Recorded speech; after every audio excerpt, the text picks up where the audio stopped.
Hello Momoro ভাইটি ভন্টি সকল সকলোকে আছমে ডিজিটাল ইউটিউব চেনেললৈ স্বাগতম জনাইছো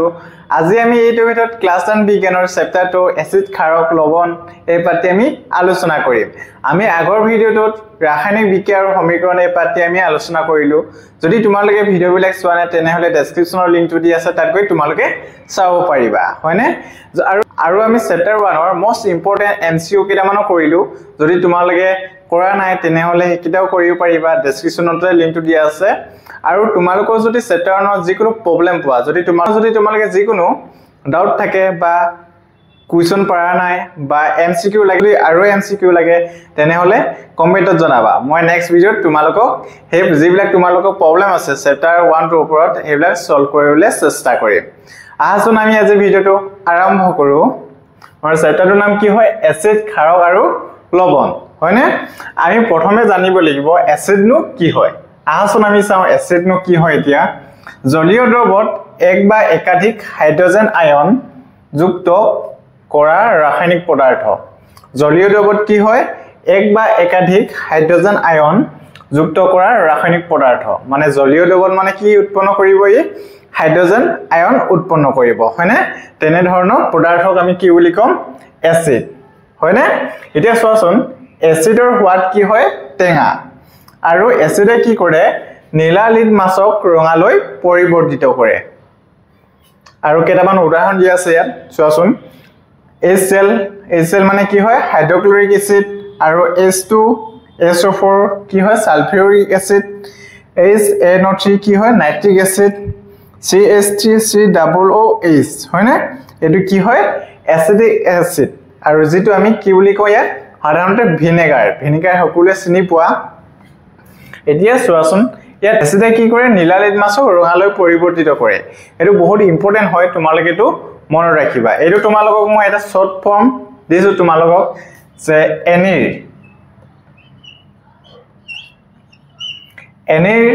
এই ওৱৰ্ডটো মনত ৰাখিবা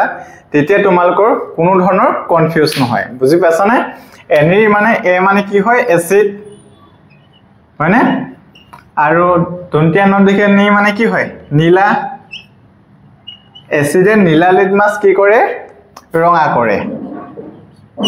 গটিকে তোমালোকে এইটো মনত ৰাখিব হলে মানে জাস্ট এটা ওৱৰ্ড মনত ৰাখিলে হৈ গল কি হয় এনিৰ মানে কি হয় এসিডে নীলা লিটমাছক কি কৰে ৰঙা কৰে হয়নে আশা কৰো সকলোৱে এসিডটো বুজি পালা এতিয়া আমি নেক্সট বিষয়টো আলোচনা কৰো আহাচোন এতিয়া আমি ক্ষাৰকৰ বিষয়ে আলোচনা কৰিম এতিয়া চোৱাচোন ক্ষাৰকনো কি হয় জলীয় দ্ৰৱত এক বা একাধিক হাইড্ৰক্সাইড আয়ন যুক্ত কৰা ৰাসায়নিক পদাৰ্থ এতিয়া চোৱাচোন এসিডে কি কৰিছিলে জলীয় দ্ৰৱত H+ আয়ন যুক্ত কৰিছিলে হয়নে কিন্তু ক্ষাৰকে কি কৰে জলীয় দ্ৰৱত এক বা একাধিক কি কৰে হাইড্ৰক্সাইড আয়ন যুক্ত কৰা ৰাসায়নিক পদাৰ্থ মানে কি হয় ক্ষাৰকে কি কৰে জলীয় দ্ৰৱত এক বা একাধিক হাইড্ৰক্সাইড আয়ন যুক্ত কৰে হয়নে ইয়াৰ সোৱাদ কি হয় ক্ষাৰকৰ সোৱাদ তিতা কিন্তু এসিডৰ সোৱাদ কি হয় টেঙা হয়নে এতিয়া চোৱা ক্ষাৰকে কি কৰে ৰঙা লিটমাছক নীলালৈ পৰিৱৰ্তিত কৰে ক্ষাৰকে কি কৰে ৰঙা লিটমাছক নীলালৈ পৰিৱৰ্তিত কৰে এতিয়া চোৱাচোন ঠিক যেনেদৰে আমি এসিডে কি কৰে নীলা লিটমাছক ৰঙালৈ পৰিৱৰ্তিত কৰে এটো কি আছিল এনিৰ হয়নে মই এই ওৱৰ্ডটো তোমালোকক মনত ৰাখিব কৈছিলো এনিৰ হৈ গলে মানে কি হয় তোমালোকৰ একেবাৰে মনত থাকি যাব হয়নে ঠিক তেনেদৰে ক্ষাৰকটো কেনেদৰে মনত ৰাখিবা তোমালোকে ক্ষাৰণী হয়নে ক্ষাৰণী মানে কি হয় ক্ষাৰকে ৰঙা লিটমাছক কি কৰে নীলা কৰে এতিয়া তোমালোকৰ যেহেতু আমাৰ এটাই কি কৰে এসিডে যেহেতু এতিয়া চোৱাচোন এসিডে যেহেতু নীলা লিটমাছক কি কৰে ৰঙা কৰে বা ক্ষাৰকে কি কৰে ৰঙা লিটমাছক নীলা কৰে যদি আমি ডাইৰেক্ট যদি এনেদৰে পঢ়ি যাও তেতিয়া আমাৰ খেলিমেলি লাগিব পাৰে কিন্তু এনেদৰে যদি তোমালোকে মনত ৰাখি লোৱা তেতিয়া তোমালোকে একেবাৰে সহজ হ'ব বা একেবাৰে সহজ পদ্ধতিতে মনত থাকিব বা তোমালোকৰ একেবাৰে ক্লিয়াৰ হৈ যাব হয়নে যেহেতু এ থাকিলে মানে কি হ'ব এনিৰ মানে এসিডে নীলা লিটমাছ ৰঙা কৰে আৰু ক্ষাৰকে কি কৰে ৰঙা লিটমাছ নীলা কৰে আশা কৰো সকলোৱেটো বুজি পালা এতিয়া চোৱাচোন ইয়াৰ উদাহৰণ কেইটামান চাও আহাচোন এতিয়া NaOH এটো কি হয় সোডিয়াম হাইড্ৰক্সাইড আছে KOH পটাছিয়াম হাইড্ৰক্সাইড আৰু NH4OH এটো কি হয় অ্যামোনিয়াম হাইড্ৰক্সাইড আৰু MgOH2 ম্যাগনেসিয়াম হাইড্ৰক্সাইড এইকিটা কি হয় ক্ষাৰকৰ উদাহৰণ এতিয়া আমি নেক্সট কি আছে চাও হাসন এতিয়া চোৱাচোন সূচক সূচকক ইংলিছত কোৱা হয় ইন্ডিকেটৰ্স বা সূচকনো কি হয় চাও হাসন একোটা দ্ৰৱত ৰঙৰ পৰিৱৰ্তনৰে এসিড বা ক্ষাৰকৰ উপস্থিতি নিৰ্দেশ কৰা পদাৰ্থ ৰঞ্জক পদাৰ্থ বা মিশ্ৰ পদাৰ্থ হয়নে একোটা দ্ৰৱত মানে কি হয় যিকোনোটা দ্ৰৱত আমি ৰঙৰ পৰিৱৰ্তনৰে কি কৰিব পাৰিম আমি যদি ৰঙৰ পৰিৱৰ্তন ঘটিছে সেই ৰঙৰ পৰিৱৰ্তন চাই মেলি আমি কি কৰিব পাৰিম এসিড নে ক্ষাৰক হেতু আমি কি কৰিব পাৰিম আমি চিনাক্ত কৰিব পাৰিম তেনে ধৰণৰ পদাৰ্থক কি বুলি কোৱা হয় সূচক বা ইংলিছত কি কোৱা হয় ইন্ডিকেটৰ্স হয়নে এতিয়া চোৱাচোন উদাহৰণ স্বৰূপে আমি কেইটামান উদাহৰণ লৈছো লিটমাছ হালধি মিথাইল অৰেঞ্জ আৰু ফিনলফথেলিন এতিয়া চোৱাচোন সূচক কেইটা আমি লৈ লৈছো ইফালে লিটমাছ হালধি ফিনলফথেলিন আৰু মিথাইল অৰেঞ্জ এতিয়া চোৱাচোন ক্ষাৰকত কেনেকুৱা ধৰণৰ ৰং হয় আৰু এসিডত কেনেকুৱা ধৰণৰ ৰং হয় এতিয়া লিটমাছটো চোৱা ক্ষাৰকত কি হয় নীলা যেতিয়া আমি লিটমাছটো আমি ক্ষাৰকৰ ৰাখিম তেতিয়া কি হ'ব নীলা আমি যদি লিটমাছখন যদি আমি নীলা যদি পাও তেতিয়া আমি গম পাম ইকত আছে ক্ষাৰকত হয়নে আৰু যেতিয়া ৰঙা থাকিব তেতিয়া কি হ'ব এসিডিক হয়নে এসিডিক যেতিয়া নীলা থাকিব তেতিয়া কি হ'ব ক্ষাৰকীয় আৰু যেতিয়া কি হ'ব ৰঙা হ'ব তেতিয়া কত থাকিব এসিডিক হয়নে আমি গম পাম যে ৰঙা হলে মানে কত আছে এসিডত আৰু নীলা হলে মানে কত আছে ক্ষাৰকত ঠিক তেনেদৰে হালধিটো চোৱা হালধিটো ক্ষাৰকত কি হয় ৰঙা হয় হয়নে যদি আমি হালধিটো যদি আমি ৰঙা দেখো তেতিয়া ই গম পাম যে ই কত আছে ক্ষাৰকত হয়নে ক্ষাৰকৰ লগত আৰু চোৱাচোন এতিয়া এসিডত হালধিটো কি হয় হালধিয়া হয় বুজি পাইছানে এতিয়া আমি ফিনলফথেলিন তো চাও হাসন ফিনলফথেলিন তো সাধাৰণতে কি হয় বৰণহীন হয় কিন্তু ক্ষাৰকত ফিনলফথেলিন তো কি হৈ যায় গুলপীয়া আৰু এসিডত কি হয় বৰণহীন আৰু চোৱাচোন মিথাইল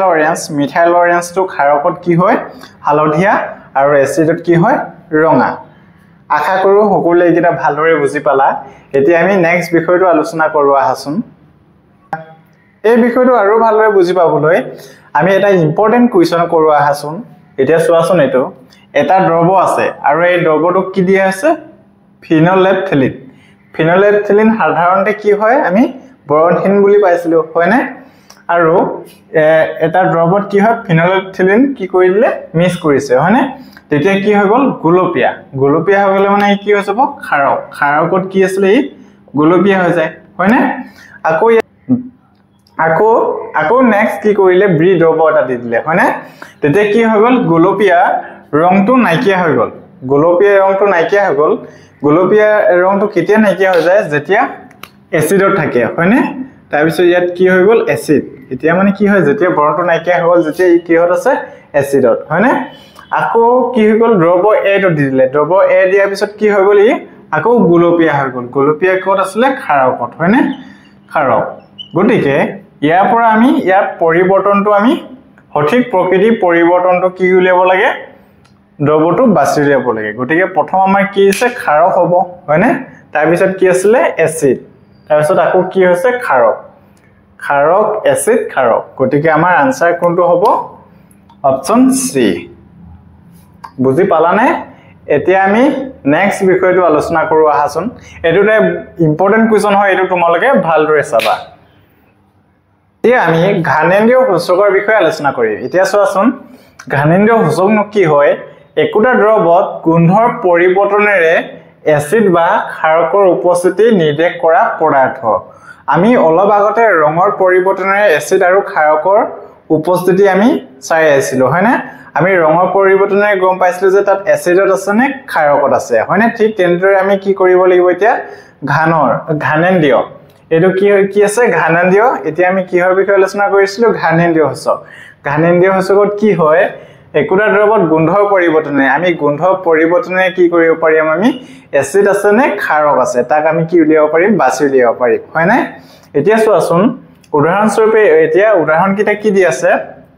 পিয়াজ ভেনিলা আতৰ লং তেল ইত্যাদি কিহৰ উদাহৰণ হয় ঘানেন্দ্ৰীয় সূচকৰ হয়নে এতিয়া চোৱাচোন এসিডত কি হয় গোন্ধ থাকি যায় যেতিয়া গোন্ধ থাকি যাব তেতিয়া আমি গম পাম যে এটো কি হয় এসিড বুলি আৰু যেতিয়া ক্ষাৰকে গোন্ধ নাইকিয়া কৰে যেতিয়া গোন্ধটা যিকোনো গোন্ধোৱা বস্তুটা যদি আমি তাত যদি ক্ষাৰক প্ৰয়োগ কৰো তাৰ ভিতৰত যদি যিকোনো গোন্ধ এটা ওলাই থাকে হয়নে তাত যদি আমি ক্ষাৰক প্ৰয়োগ কৰো ক্ষাৰকে কি কৰে গোন্ধবিলাক নাইকিয়া কৰে যেতিয়া আমাৰ গোন্ধ নাইকিয়া হ'ব তেতিয়া গম পাম যে এটো কি হয় ক্ষাৰক হয় বুজি পালানে এতিয়া আশা কৰো সকলোৱে এটো বুজি পালা বুজি পাবৰ কাৰণে আমি এটা কোৱেশ্চন কৰো আহাচোন ইয়াৰ ওপৰত এতিয়া আমাক মোস্ট ইম্পৰ্টেন্ট এটা কোৱেশ্চন দিছে এটো বহুত ইম্পৰ্টেন্ট কোৱেশ্চন হয় তোমালোকে ভালদৰে চাবা এটো চোৱাচোন তলত দিয়া সূচকবিলাকৰ পৰা কোনটো ঘানেন্দ্ৰীয় সূচক হয় লিখা বুলি কৈছে এটা আমাক চাৰিটা অপচন দিয়া আছে ইয়াৰ ভিতৰত কোনটো ঘানেন্দ্ৰীয় সূচক হয় তাক বাছি উলিয়াব কৈছে হয়নে এতিয়া চোৱাচোন ফাৰ্ষ্টটো দিয়া আছে লং তেল আৰু ভেনিলা আতৰ আৰু বি নম্বৰটো দিয়া আছে পিয়াজ আৰু হালধি আৰু সি নম্বৰটো দিয়া আছে লং তেল আৰু লিটমাছ পেপাৰ ডি নম্বৰটো দিয়া আছে ভেনিলা আতৰ আৰু মিথাইল অৰেঞ্জ আমি কোনটো ঘানেন্দ্ৰীয় সূচক পাইছিলো কোনকিটা ঘানেন্দ্ৰীয় সূচকৰ উদাহৰণ আছিল ইয়াৰ পৰা লং তেল আৰু ভেনিলা আতৰ হয়নে এটো আমাৰ কাৰেক্ট অপচনটো হ'ব এটো তোমালোকে এটো বহুত ইম্পৰ্টেন্ট হয় তো তোমালোকে ভালদৰে চাবা কোৱেশ্চনটো আজি ভিডিওটো আমি ইমানতে সামৰণি মাৰিছো আমি যিমান বিলাক বিষয় আজি আলোচনা কৰিলো আশা কৰো সকলোৱে বুজি পালা যদি তোমালোকে যদি আজি যিবিলাক আলোচনা কৰিলো তাত যদি যিকোনো কনফিউজ থাকে বা বুজি পোৱা নাই তেনেহলে কমেন্ট বক্সত জনাবা বা আমাৰ যিকোনো কিবা টেকনিক্যাল ইস্যু পাইছা বা বুজাব জনা নাই বা কিবা অসুবিধা পাইছা তেনেহলে কমেন্টত জনাবা আমি নেক্সট ভিডিও বিলাকত ইমপ্ৰুভ কৰিবলৈ চেষ্টা কৰিম তোমালোকে ভিডিওটো ভাল পালা তেনেহলে লাইক কমেন্ট শেয়াৰ আৰু সাবস্ক্ৰাইব কৰি দিবা